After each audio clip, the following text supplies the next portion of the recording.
कैसे हैं आप सभी? आशा करते हैं कि अच्छे होंगे दोस्तों। दोस्तों आज हम लोग पढ़ेंगे हिंदी के चैप्टर 2 गोधोली भारत से हम क्या सीखे। दोस्तों इस पाठ में दोस्तों हम लोग भारत के बारे में अधिक से अधिक जानकारी लेंगे। दोस्तों यह जो है भारत से हम क्या सीखे, ये जो लिखा हुआ है वह मैक्स मूलर के द्वारा लिखा गया है दोस्तों। तो चलिए वीडियो को स्टार्ट करते हैं। अगर चैनल पे नए हैं तो चैनल को सब्सक्राइब कीजिएगा और बेल आइकन को प्रेस जरूर कर लीजिएगा, क्योंकि आने वाला हर एक वीडियो आप तक जरूर पहुंचे। दोस्तों आपका पहला सवाल है लेखक परिचय। दोस्तों सबसे पहले हम लोग जानेंगे लेखक परिचय के बारे में। तो यहाँ से एग्जाम में क्वेश्चन पूछा जाता है दोस्तों। तो चलिए स्टार्ट करते हैं। लेखक परिचय के बारे में सबसे पहले हम लोगों को आपको बताते हैं दोस्तों। लेखक परिचय के बारे में क्या है दोस्तों, इस पाठ के लेखक फ्रेडरिक मैक्स मूलर कौन है दोस्तों? इस पाठ के लेखक फ्रेडरिक मैक्स मूलर हैं, जिनका जन्म होता है दोस्तों 6 सितंबर 1823 ईस्वी में। और दोस्तों जर्मनी में होता है। कहाँ होता है दोस्तों? जर्मनी में होता है। किसका जन्म होता है दोस्तों? तो फ्रेडरिक मैक्स मूलर जो थे उनका जन्म कहाँ होता है दोस्तों? तो जर्मनी में होता है। ठीक है ना दोस्तों। और कोई पूछ देगा कि भारत से हम क्या सीखे, इस भाषण का लेखक कौन है दोस्तों? तो आपको बोलना होगा दोस्तों, क्या बोलना होगा? तो फ्रेडरिक मैक्स मूलर, या फिर आप मैक्स मूलर भी कह सकते हैं। अगर पूछ देगा कि भारत से हम क्या सीखें, पाठ की कौन सी विधा है दोस्तों? तो भाषण है। कौन सी है दोस्तों? भाषण। आप लोग याद रखिएगा दोस्तों, एग्जाम में पूछा जाता है।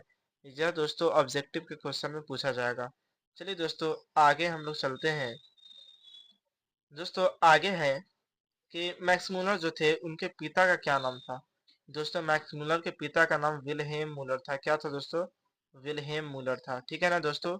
आशा करते हैं कि वीडियो अच्छा लग रहा होगा दोस्तों। बहुत यूजफुल वीडियो है दोस्तों।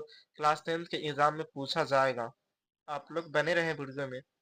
आगे है दोस्तों, जब मैक्स मूलर 4 वर्ष के थे, कितने वर्ष के थे दोस्तों? 4 वर्ष के थे, तब उसके पिता का निधन हो गया था। दोस्तों यहाँ से आपको ऐसे क्वेश्चन पूछ सकता है कि मैक्स मूलर कितने वर्ष के थे तब उनके पिता का निधन हो गया था। तो दोस्तों आपका राइट आंसर होगा 4। कितना होगा दोस्तों? 4 होगा। 4 वर्ष के थे तब इनके पिता का निधन हो गया था, यानी मृत्यु हो गया था। दोस्तों आगे है, मैक्स मूलर ने हितोपदेश और मेघदूत का हिंदी से जर्मनी भाषा में अनुवाद किया। यानी दोस्तों मैक्स मूलर जो थे वह हितोपदेश और मेघदूत जो भाषा था दोस्तों वह हिंदी में था। किस चीज में था दोस्तों? हिंदी में था। और हिंदी से किस में कन्वर्ट किए दोस्तों, यानी ट्रांसलेट किए? किस में किए दोस्तों? तो जर्मनी में किए। किस में किए? जर्मनी में किए, जर्मन भाषा में किए दोस्तों। और इसका अनुवाद जर्मन भाषा में ही दिए थे। चलिए दोस्तों आगे देखते हैं। अगला सवाल है दोस्तों अपना। सवाल है उनका निधन, यानी कि मैक्स मूलर जो थे उनका निधन कब हो गया? मैक्स मूलर जो थे उनका निधन कब हो गया? दोस्तों आप सभी को पता होना चाहिए कि मैक्स मूलर का निधन 28 अक्टूबर सन 1900 ईस्वी को हो गया था। कब हो गया दोस्तों? 28 अक्टूबर सन 1900 ईस्वी को हो गया था। ठीक है ना दोस्तों। आगे चलते हैं। इस भाषण में अनुवाद, दोस्तों इस जो भाषण जो था उसका अनुवाद किसने किया था दोस्तों? तो डॉक्टर भवानी शंकर त्रिवेदी ने किया था। कौन किया था दोस्तों?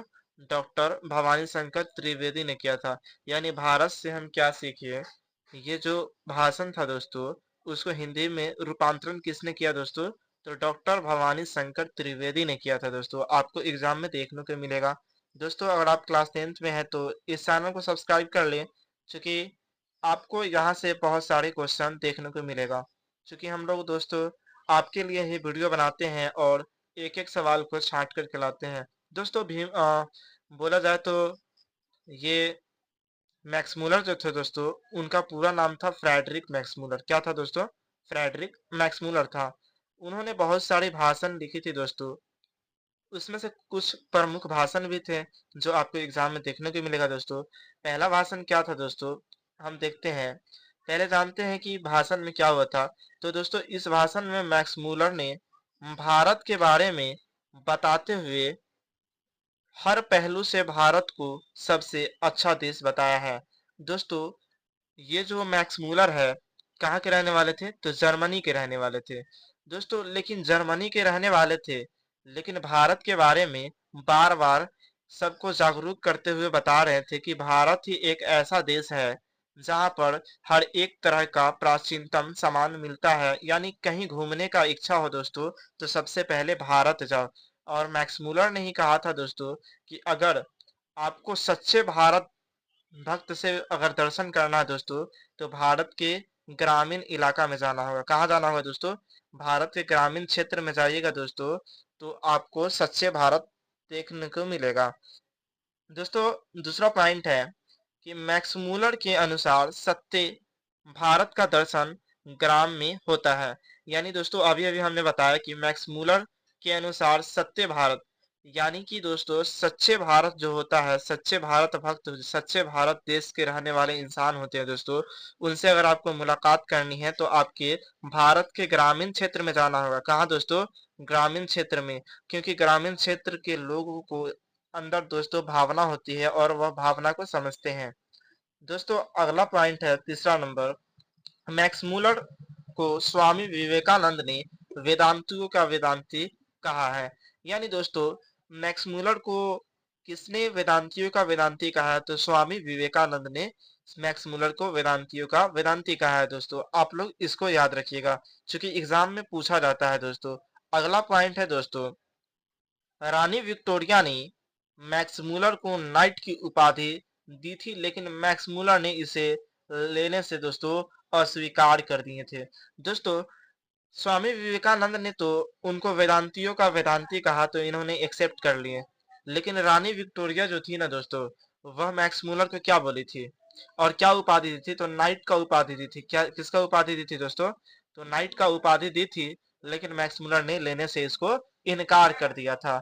आपको एग्जाम में पूछा जाएगा कि रानी विक्टोरिया जो थी दोस्तों, महारानी विक्टोरिया जो थी, वह मैक्स मूलर को नाइट की उपाधि दी थी तो क्या एक्सेप्ट किए थे, तो दोस्तों आपका राइट आंसर होगा नहीं, बिल्कुल नहीं किए थे दोस्तों। चलिए अगला सवाल की तरफ चलते हैं दोस्तों। वीडियो में मजा आ रहा होगा दोस्तों तो चैनल को सब्सक्राइब कर वीडियो को ज्यादा से ज्यादा अपने दोस्तों के साथ शेयर करें। दोस्तों पांचवा नंबर पॉइंट है आपका, मैक्स मूलर ने भारत को सर्वाधिक संपदा और सौंदर्य से परिपूर्ण देश कहा है। यानी दोस्तों आपसे पूछेगा एग्जाम में कि मैक्स मूलर ने भारत को, ऐसे भी पूछ सकता है मैक्स मूलर ने किस देश को सर्वाधिक संपदा और सौंदर्य से परिपूर्ण देश कहा है, तो दोस्तों आपका इसमें भी राइट आंसर होगा भारत। दोस्तों मैक्स मूलर जो थे वह हर जगह अपने भारत के बारे में ही चर्चा करके गए थे। भले ही वह फ्रांस के व्यक्ति थे दोस्तों, सॉरी जर्मनी के व्यक्ति थे। कहाँ के व्यक्ति थे दोस्तों, जर्मनी के व्यक्ति थे, लेकिन हमारे भारत देश के बारे में उन्होंने बहुत प्रशंसा किया। चलिए दोस्तों उनके बारे में बहुत सारे परिचय के बारे में हम लोग जान लिए। अब वीडियो को स्टार्ट करते हैं, क्वेश्चन की ओर लेकर चलते हैं दोस्तों।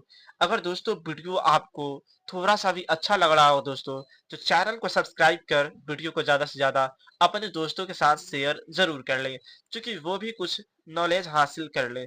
दोस्तों अपना पहला सवाल है, समस्त भूमंडल में सर्वविदा संपदा और प्राकृतिक सौंदर्य से परिपूर्ण देश भारत है, लेखक ने ऐसा क्यों कहा।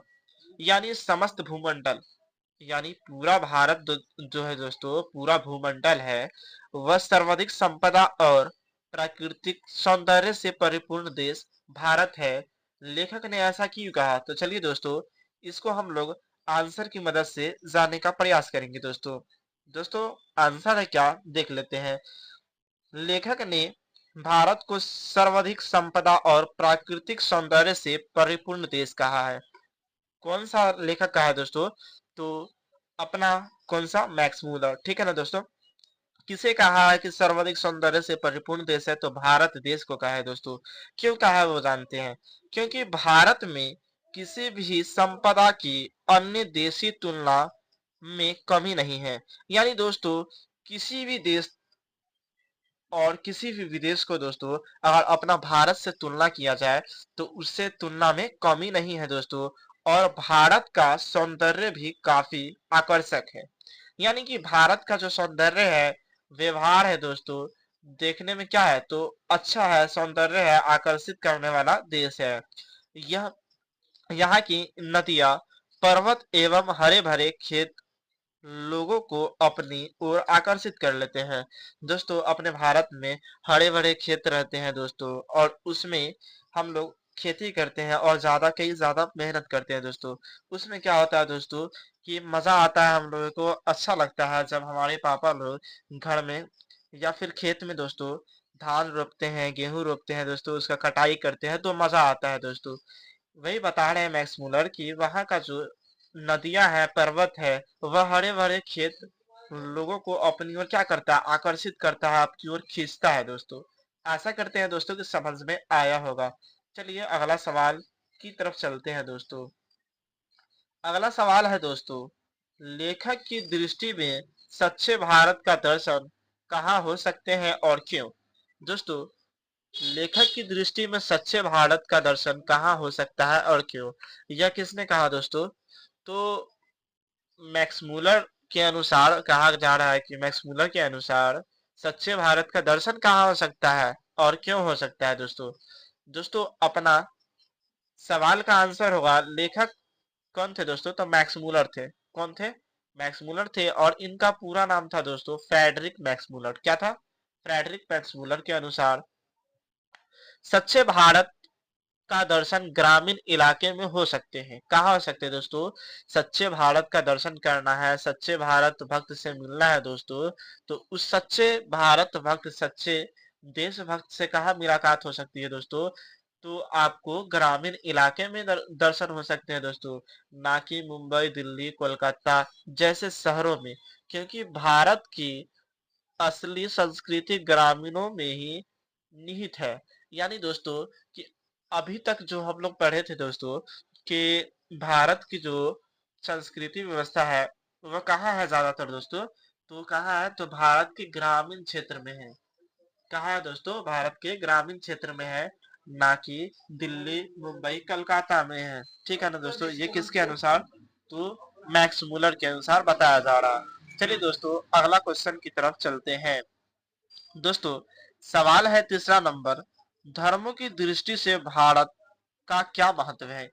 यानी कि धर्मों की दृष्टि से भारत का क्या महत्व है, ये सवाल किया गया है। चलिए दोस्तों इसको हल करते हैं। आंसर होगा दोस्तों कि धर्मों की दृष्टि से भारत का विशेष महत्व है। क्या दोस्तों? कि धर्मों की दृष्टि से भारत का विशेष महत्व है। यहाँ विभिन्न धर्मों के लोग, जैसे हिंदू, मुस्लिम, सिख, ईसाई, जैन, बौद्ध, पारसी, यहूदी इत्यादि, यानी कि भारत देश है ना दोस्तों, यहाँ पर अनेक प्रकार के धर्म है दोस्तों, आपस में मिलजुल कर रहा करते हैं दोस्तों, कोई आपसी में भेदभाव नहीं करते हैं। विश्व के किसी भी देश में ऐसा व्यवस्था नहीं है। दोस्तों कहा जा रहा है कि मैक्स मूलर के अनुसार कि अपने भारत देश में हर एक तरह के धर्म रहते हैं, लेकिन उन सभी में कोई आपसी भेदभाव नहीं होती है और सब भाईचारे के रूप में रहा करते हैं। ऐसी व्यवस्था कोई विश्व में नहीं देखी गई है दोस्तों। चलिए दोस्तों अगला क्वेश्चन की तरफ चलते हैं। दोस्तों वीडियो अच्छा लग रहा होगा तो इस चैनल को सब्सक्राइब कर लीजिएगा और बेल आइकन को प्रेस जरूर कर लीजिएगा। दोस्तों चौथा नंबर सवाल है, भारत किस तरह अतीत और सुंदर भविष्य को जोड़ता है, स्पष्ट करें। दोस्तों मैक्स मूलर के अनुसार कहा जा रहा है कि भारत किस तरह अतीत और सुंदर भविष्य को जोड़ता है, स्पष्ट करें। दोस्तों इसका आंसर होगा, भारत अतीत और सुंदर भविष्य को जोड़ता है क्योंकि भारत का इतिहास विश्व के सभी देशों के इतिहास से अच्छा है और पुराना भी है दोस्तों। यानी कि भारत का इतिहास बहुत पुराना है और बहुत अच्छा है, जिससे भारत की युवा सीख कर अपने भविष्य को भी उज्जवल बना रही है। दोस्तों यहाँ से होता है क्या दोस्तों, भारत में जो जितने भी सुंदरता है भविष्य को जोड़ने का काम करता है, वो क्या करता है दोस्तों, तो भारत की इतिहास करता है। इतिहास दोस्तों भारत का बहुत पुराना है और अच्छा भी है दोस्तों। चलिए 5वां नंबर की तरफ चलते हैं दोस्तों। 5वां नंबर सवाल है, लेखक वास्तविक इतिहास किसे मानता है और क्यों। दोस्तों लेखक जो है वह वास्तविक इतिहास किसे मानता है और क्यों मानता है। दोस्तों सवाल बहुत मस्ट बीबीआई है, आप लोग के एग्जाम में पूछा जाएगा दोस्तों। आप लोग कंसंट्रेट होकर के यहाँ ध्यान दें। दोस्तों आपका आंसर होगा, लेखक मैक्स मूलर के अनुसार वास्तविक इतिहास वह है जिससे कुछ सीखा जा सके। दोस्तों लेखक क्या कहते हैं कि वास्तविक इतिहास किसे माना जाता है और क्यों। तो आंसर में होगा दोस्तों कि लेखक मैक्स मूलर के अनुसार वास्तविक इतिहास वह है जिसमें कुछ सीखा जा सके। लेखक भारत के इतिहास को वास्तविक इतिहास बताते हैं और यहाँ के इतिहास में बहुत अच्छाई सीखने को है। दोस्तों भारत के जो दोस्तों इतिहास है वह बहुत ही अच्छा है, जिसके बारे में प्रशंसा कौन कर रहे हैं दोस्तों, तो लेखक कर रहे हैं, कौन, मैक्स मूलर कर रहे हैं इसके बारे में प्रशंसा। चलिए दोस्तों अगले क्वेश्चन की तरफ चलते हैं। दोस्तों आशा करते हैं कि आपको अच्छा लग रहा होगा। दोस्तों अच्छा लग रहा होगा तो इस चैनल को सब्सक्राइब कर लीजिएगा। यहीं पर दोस्तों अपना तीसरा नंबर चैप्टर क्लोज होता है। अगर वीडियो अच्छा लगा होगा दोस्तों तो अपने एक दोस्तों के साथ इस वीडियो को जरूर शेयर कर दीजिएगा। फिर मिलते हैं नेक्स्ट वीडियो में, तब तक के लिए बाय, टेक केयर। अपने क्लास की तैयारी जरूर करते रहें। धन्यवाद।